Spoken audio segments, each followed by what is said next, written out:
Hey, what's going on everybody, and welcome back to another Fallout 4 Mods Weekly, the show where we take a look at some of the really cool mods that have come out during the week. And we've got a good variety of mods this week, a lot of different types of things to look at.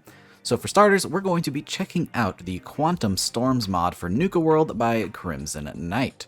Now what this mod is going to do is add in the new Quantum Storms that are only available in Nuka-World, similar to those from Fallout 76. Now personally, I really like this approach. Adding something like Quantum Storms and limiting them only to Nuka-World makes a lot of sense to me. The way this is going to work is instead of encountering the traditional rad storms in Nuka-World, you may encounter these Quantum Storms instead. So these storms will not be able to be accessed in the Commonwealth, you will have to come to Nuka-World to experience them. The reason being that perhaps some of the toxic waste from the Nuka plant may have leaked into the surrounding area, causing some of these storms to occur occasionally. The effect itself is super cool, giving a nice purple haze to everything while making the sky a vibrant cyan type color, similar to the color scheme of Nuka-Cola Quantum bottles. The way that the storm actually functions is very similar to that of your traditional rad storm. It is going to give you radiation damage every so often, specifically when there are big lightning strikes. And this just makes for a really cool new violent storm to occur. Just a little bit of diversity for your gameplay, which is always a big plus in my book. Now, I myself have never experienced a quantum storm inside of Fallout 76, but from the footage I have seen, this is a very good recreation in Fallout 4 and makes for a really awesome environment to fight in. And it's really cool to see a weather that is unique to a DLC. Definitely a really interesting mod and a nice little lightweight package that's just going to help spice up your gameplay when you go through the Nuka-World DLC. Definitely worth checking this one out. If you want to try it yourself, it will be linked down in the description below, along with every other mod in this video. Now, the next mod we're going to be taking a look at is Dancyclopedia by radbeetle. And what this mod is going to allow you to do is dance, dance, dance. The atom bomb dance. It's good to be back. Amen to that. Despite what the reports say, my name is still Paladin Dance. So, yeah. What this mod's going to let you do is assign some different dance idle animations to NPCs as well as your own character. And this tool actually has a lot of uses, and it comes in a really nice clean package. This doesn't require any other animation mods or requirements. It's literally just download as is and everything works just fine. There is a text file that you can extract that will have all of the different codes for the different dances, of which there are about 70 different idle animations.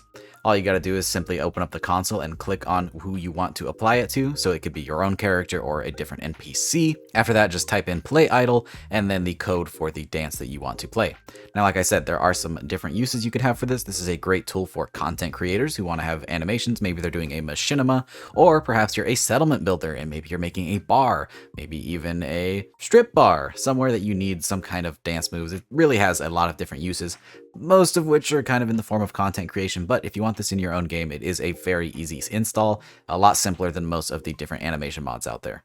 That being said, there is a separate version of the mod that you can download that does have some integration with Advanced Animation Framework, but it's really up to you. I do like the very simple format of the original mod. It's very easy to use, and honestly, it's just a really cool tool to have in your pocket. The next mod that we're going to be taking a look at today is the Pistol Grip Combat Rifle by JK-Ruse05. Now, this mod is pretty self-explanatory. It is going to add a pistol grip to the combat rifle, but what's really cool is it's going to be a functioning one. I myself have experimented with adding pistol grips to combat rifle and using the vanilla animations, and it just doesn't work out quite right. But JK Ruse has found the solution. He has added a pistol grip version of all of the vanilla stock options, and has converted it to use the handmade auto rifle animations from Nuka-World. So yes, this is going to require the Nuka-World DLC, but it is definitely worth it to see the combat rifle in its new glory. Functionally, the combat rifle is still the combat rifle, but it's going to have a nice clean set of animations, and there are multiple versions of this mod that you can get that make it even better. There is the pistol caliber version, which is going to convert the weapon and its rechambers to be all pistol calibers and use a stick mag. Or you can use the rifle caliber variation, which is going to rechamber the rifle into 5.56 and use the larger mags. Or you can have it use the vanilla chamberings and it will switch magazines based on ammo type, and that's the version that I'm using in this review. So whenever you have 45 ammo equipped, it's using the smaller stick mag, and when you switch to 308, it will use the larger magazine, which is a feature that I really enjoy. You may see some attachments in this video that are a bit different from the combat rifle. Just be aware that those are from my combat rifle attachment pack that I'm working on. Those will not be included in this mod, but they do work with this remesh, which is something I really wanted to test. So if you do have a mod that adds in different muzzle components or scopes, they do work with this remesh. The only thing that's not going to work are changes to the receiver or stocks, or magazines either.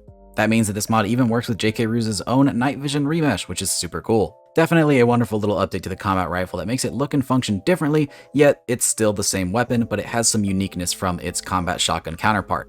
Super cool take on the combat rifle, and I really like what he's done here. Definitely worth checking out, and it'll be linked down in the description below.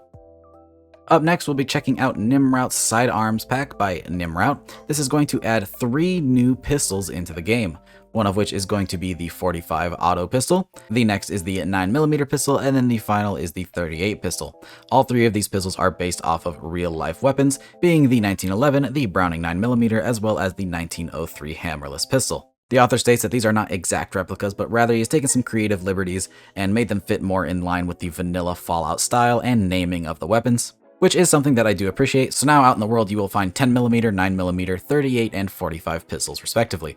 Additionally, this does add in a new 9mm ammo type, which can be used with the 9mm pistol. And since we've reviewed this mod on the channel, there has actually been an update that now fixes a couple of things, as well as adds leveled list integration so you can find these weapons out in the world, which is something I really like to see. I love being able to find these pistols really early in the game on different raiders. These are some really awesome early game weapons.